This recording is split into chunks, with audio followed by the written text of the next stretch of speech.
Okay, so this is Villa-Lobos 2, a little bit of a tutorial on it. You're going to hook with your ring finger coming back, most times on the B string and sometimes on the G string. So the first chord is just an A major chord. You're going to be sliding with your second finger from the 2nd to the 10th fret and coming back. So that's going to be your guide finger for that etude. Hammer, P, so double P stroke on the right hand. P, hammer, P, I, M, A.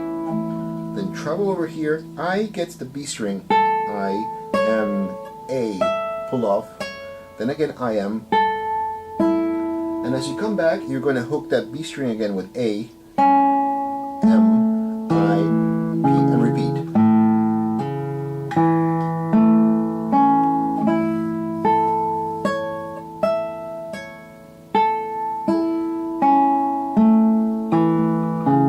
Then the next one is an E7 chord really.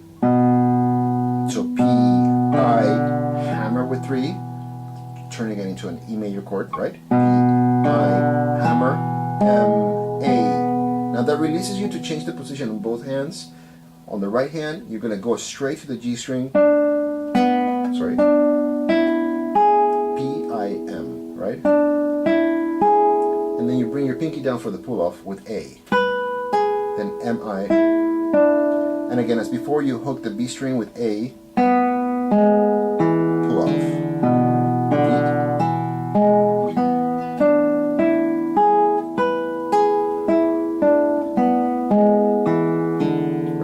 Then you actually have a bit of a tougher chord on the next line of the etude. You start with a hammer, P, I,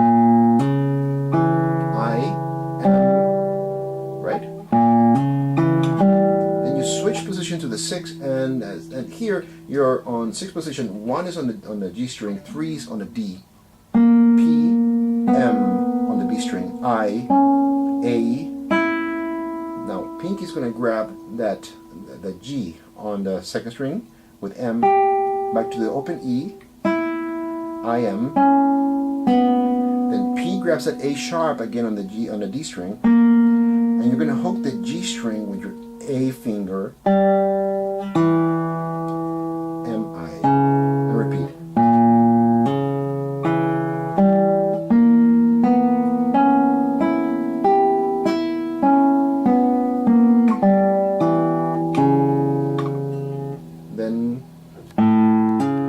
Sorry.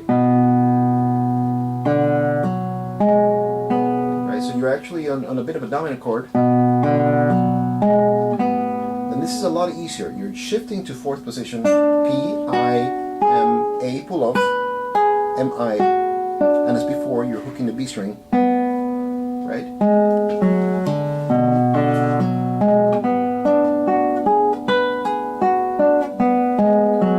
And then you're back to your first chord.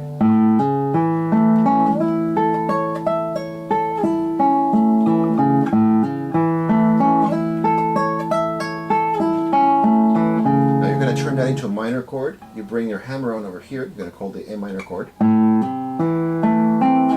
This changes because the C is not sharp anymore. It's going to be over here, right on the 8th fret.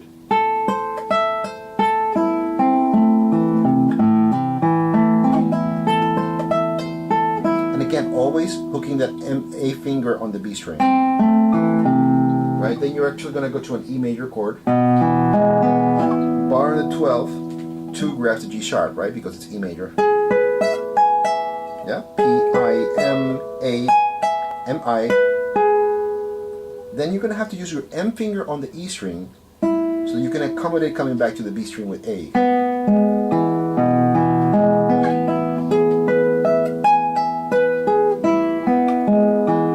Then you're going to turn that E major into an E minor chord.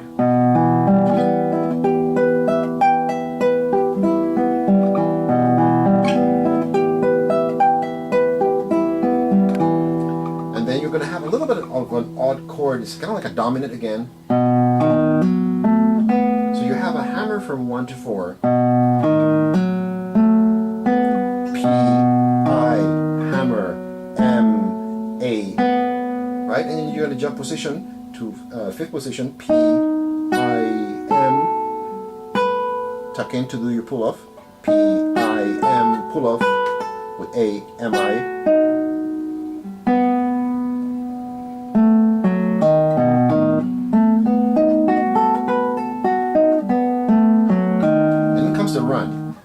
when you get to the first string is an exercise of where you were with your pinky is where you're going to be with your index finger. Right? Sorry.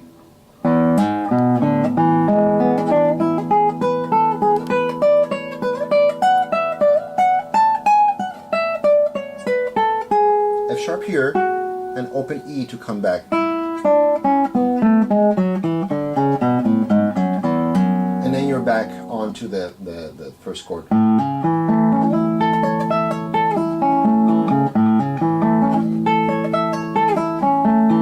Now the next part is going to have you hook the G string as you come back in a pattern that is actually going to be much more consistent than the first page, but it's going to be tougher on the bar. So what I suggest that you do is that you get used to actually shifting the weight of your bar finger, of your index finger, from the sixth string down to the first string and back as you navigate this. Of course, at the very beginning, try to use as many open strings as you can. Now, the pattern here is going to use a triple thumb stroke, so P, P, P. Now,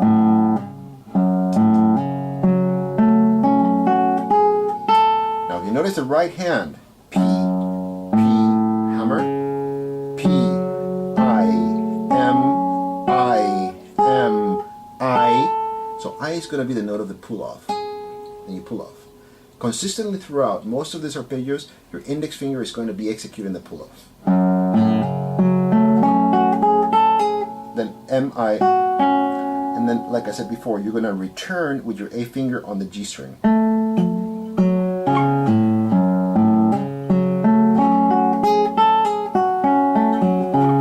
Then you actually jump to fourth position. You're going to stretch in your hammer.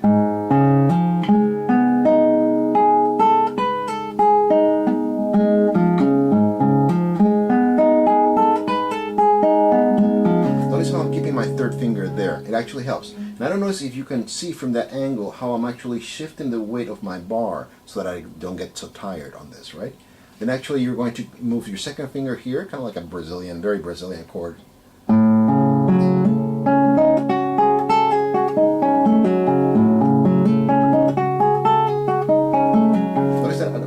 I try to fix one finger since you're going down and then back up for the same chord, right? And then you're kind of like on a G sharp 7 chord.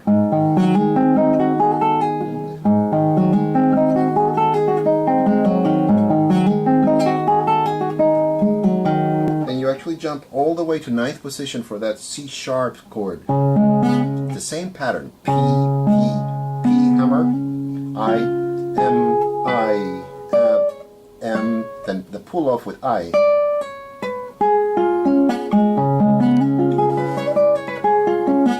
Then you go back to F sharp 7.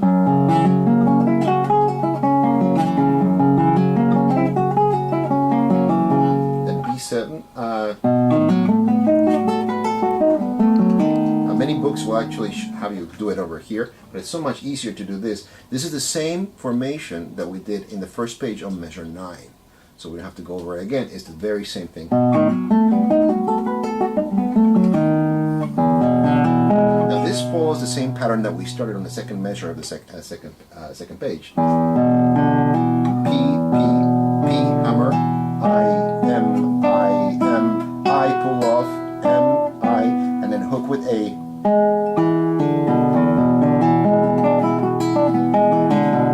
And then you're actually going back to your original chord. Actually, you know what? I skipped that chord. My apologies. So from this chord, you're going to go to actually a chord that is very similar in terms of fingering. You actually start with your C natural. And then same disposition over here in second position that you had on 5th position. So this is the first one. Then, you repeat that then.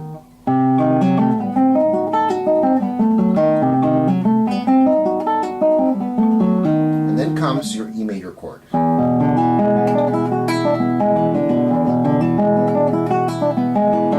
And then back to the A major chord, as you should.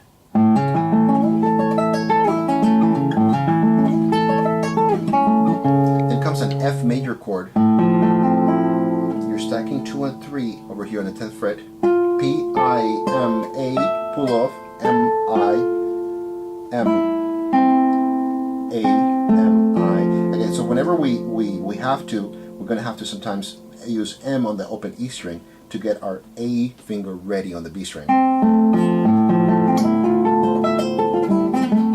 And then you do the very first chord, but in triplets. Now, you're going to play this note, but you're going to pull off with the one finger. So you're playing two notes at the same time. Then you move a whole step, then you move a half step. Then one bar behind that whole step, your A major,